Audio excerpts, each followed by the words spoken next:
Yo, what up, it's Don.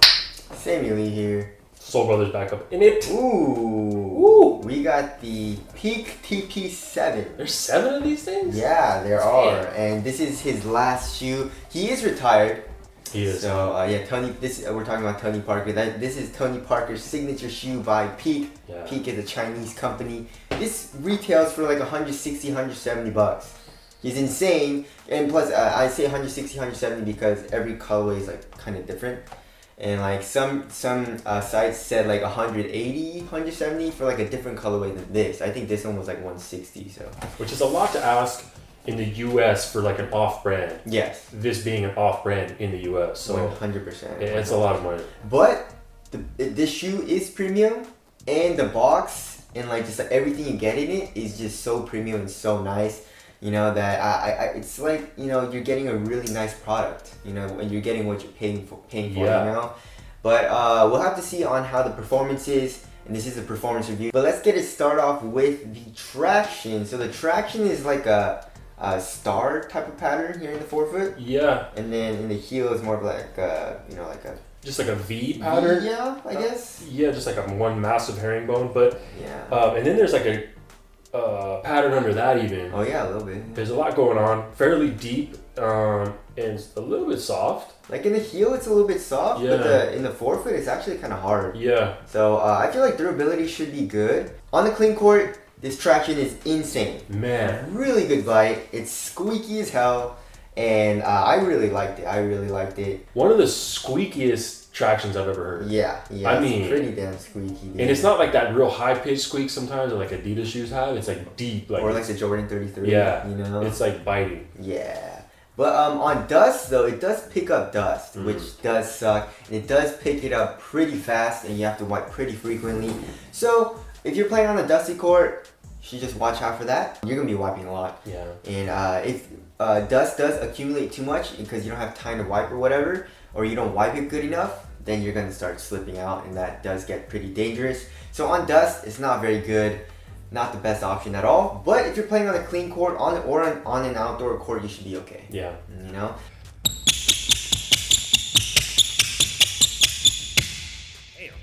All right, let's go over the outsole curvature, or like the what are we gonna call this? Because it's kind of like the outsole curvature. Yeah, right? the outsole shape. I don't know. Yeah, I guess we'll call it the outsole shape. So it is rounded here in the heel. It is caged, so I guess this does tie into heel to toe transition. And it is caged, so it doesn't allow for like crazy compression, but it doesn't feel like super clunky at all. Yeah. It's just, you know, it's pretty smooth here in the heel. And then once you get into the forefoot, there is a nice little curve here in the forefoot, and you just, you know, it's a nice little heel to toe transition with a very good flex in the shoe. You know? But you would think all shoes would just inherently have this. Nope. But we've been seeing it lately. Yeah. Just flapjacks. You know? You know? So, I mean, give us a little bit of curvature here. Exactly. To help propel us forward in life. Yes. Anyways, all right, moving on to the cushion. They use Peak Tai Chi, and it is not that bullshit, you know? All right, so they have their running shoe, which is, you know, their Peak Tai Chi runner, or kind of, I just use it as a casual shoe as well. And one of the most comfortable shoes you can get right now. Super cheap. And they put that exact same cushion in this basketball shoe. They don't change the composition. Yeah, exactly. Sometimes they do that or stiffen it up a bunch. Exactly. They did cage the hell out of it. They did cage the hell out of it because you have to. This cushion is so soft. Like on the medial side, you can actually see the exposed Tai Chi, the black part. And it's super soft, very squishy, you know? Yeah, right to the touch, right when you feel it, you know you're feeling a different kind of foam. Yeah. It's very hard to describe. Exactly. But it's nice.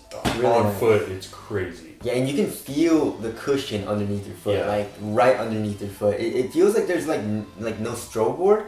I don't know, because there is a pretty stiff stroke board there, so maybe the insole helps a little bit. Yeah, the that might. super nice. Yeah, a little of that. I wonder if this insole is actually Tai Chi. Maybe. Because the insole is Look at how it's really thick, you know? Yeah, it says it's Tai Chi. Oh. It's a Tai Chi insole.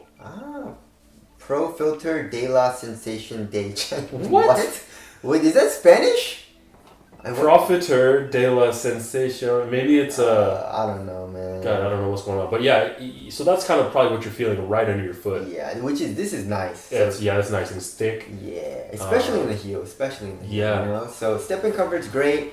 Impact protection is awesome. Not crazy bouncy. You know, I'd say it's more just soft, and it's a nice plush sensation underneath your foot. But it doesn't feel like mushy. You know, it doesn't feel like you don't feel super slow when you're playing in it. I guess obviously you do feel a little bit slower than if it was just like super stiff. But you know, if it's a super stiff cushion, then you're sacrificing impact protection. Your life. Yeah, exactly. So. Yeah, I really like this cushion setup, and cord feel also is really good. Yeah, you know, cord feel is actually really nice as well. So like they killed it. You know, this is what I've been asking for. If you're making a nice cushion like Under Armour Hover, you know, don't cage it up and don't change up the freaking compound and make it stiff as hell. Yeah, you know what I'm saying? It's not even hover at that point. Yeah, it's like they do it just to have a selling point. Yeah, and you know, and it's kind of gimmicky and it kind of sucks. You don't really get the value out of the shoe. Yeah. And it's nice to see that in the shoe you actually get to feel the Tai Chi, and it's actually an insane cushion setup. Yeah, super comfortable. Yeah. All right, moving on to the materials. So the materials, you have a one booty upper basically, and this black part is a knit. You know, the entire upper is a knit, and then you have a shroud, synthetic leather shroud. I guess more on the toe, and it kind of wraps around into the lateral side of the shoe. I like the materials. I feel like it is. I mean, the knit is actually pretty thin. Yeah, it kind of reminds me of like a baby battle knit. Yeah. It just has like a kind of a certain weave to it. Yeah, exactly. You know what I mean? Yeah. That reminds me of a battle knit. But yeah, overall on foot it feels super nice. It does, yeah. And then this stretchy part, you know, it kind of stretches over your foot here in where the laces are. Mm-hmm. Of course, this synthetic. I like this checkered pattern on this synthetic cool. leather. That's dope. But yeah, I feel like maybe they could have used a thinner synthetic leather. Yeah, it's a bit much. Yeah, you know the Curry 303, that synthetic leather was super thin. Yeah. You know, so maybe they should have gone with that thickness because the knit plus this is like super thick. You know, so it's definitely not a minimal feeling shoe at all. But premium wise, it's pretty damn premium though, I'd say. It looks and feels premium. Exactly. For sure. And of course, adding all this here in the ankle area, I think was a bad move as well. Yeah, that just adds weight. Yeah. It's like a weird pull tab, and then the lining material is actually very dope. Very nice. It's like shark skin or snake skin is to where, you know, it's smooth one way but rough the other. Exactly. And the rough way is going up, so it kind of helps keep you locked in, you know, attaching to the sock. Kind of a nice touch, similar to the Harden Volume 3. Yeah. Which is cool. Yeah, so overall materials are very premium. Personally, we would have liked it to be more minimal because that's what we prefer. But if you're looking for like the premium material, you'll get it here. Yeah, and I like the stretchy collar around the ankle too. Yeah, exactly. Makes it a little easier to slide in. So yeah, it's actually super easy to just slide your foot into the shoe, which will tie into fit. Fit, go true to size. I'd say for the fit, it's not the best fitting shoe for me. I'd say it's slightly wide.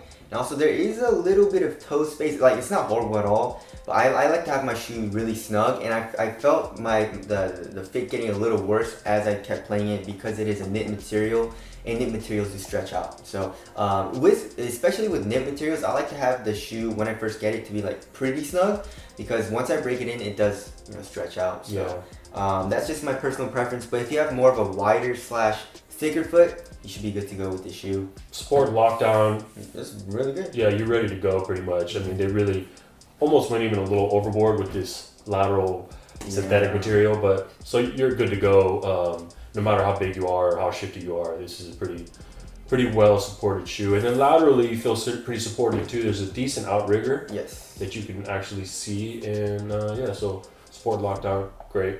Yes. All right, moving on to the weight, which I think was the downfall of this shoe. Yeah. Which you guys already know. It's like 15 ounces. 15.94 ounces. Freaking heavy, dude. That's like...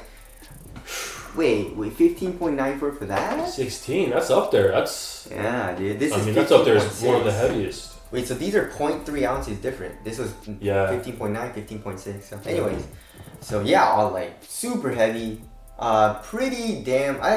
It's not super bulky, but it's pretty bulky to like compared to like what I like, you know. It doesn't feel as heavy as it is on paper. I feel like, but it is bulky.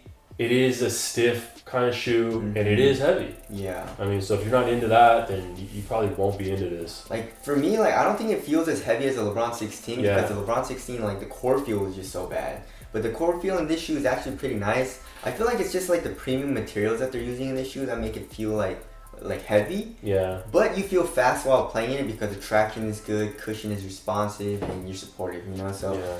I didn't mind playing in it that much, you know? Stepping comfort is great. Yeah, you guys, man. You know, that Tai Chi insole is nuts. Incredible.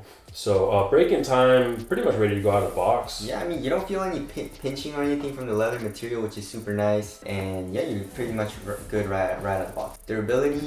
Durability seems like it'll be good. Yeah. Traction seems good. Materials with the synthetic leather seem very durable as well, so you should be fine. Ventilation? Yeah, it was hot. Yeah, a little warm. Pretty damn hot in this shoe. Pretty thick knit, which doesn't help. And then you have the shroud, so. Yep. Aesthetics? I love these. They're dope. Super dope, and Yeah. I love this, like... Should have put a Nike logo on it Tuxedo. somewhere. And we'll, Yeah. No, I like it. Dude. no, I like it too. Yeah, it's pretty nice. Yeah, and you know, I like that you kind of can't tell what company it is. But yeah, tell us your thoughts on the aesthetics of the TP7. But wrapping things up, $160, $170 is pretty damn expensive. And I in the US, I don't think there's a lot of people willing to pay that much for an off-brand shoe. Yeah. You know, because I don't know. I just don't see it. But is it a good performer? Yeah, I really like this shoe. I play on a dusty court. We play on a dusty court, and it did suck, you know, constantly having to wipe that. But there were days where when it was clean, I was pretty, you know, I was having fun, you know, Yeah. playing in the shoe. Also, another thing that sucks is the weight and the fit for me wasn't the greatest. Yeah. You know, but that's subjective, you know. And it's a little more bulky than it needs to be, Yeah. which kind of adds to the weight. But the cushion, if you're really into cushion, Yeah. it's definitely worth checking out if you have the money to spend. Exactly. But yeah, that's our review of the Peak TP7. Thank you guys for watching. We'll see you guys next time. Later. Peace.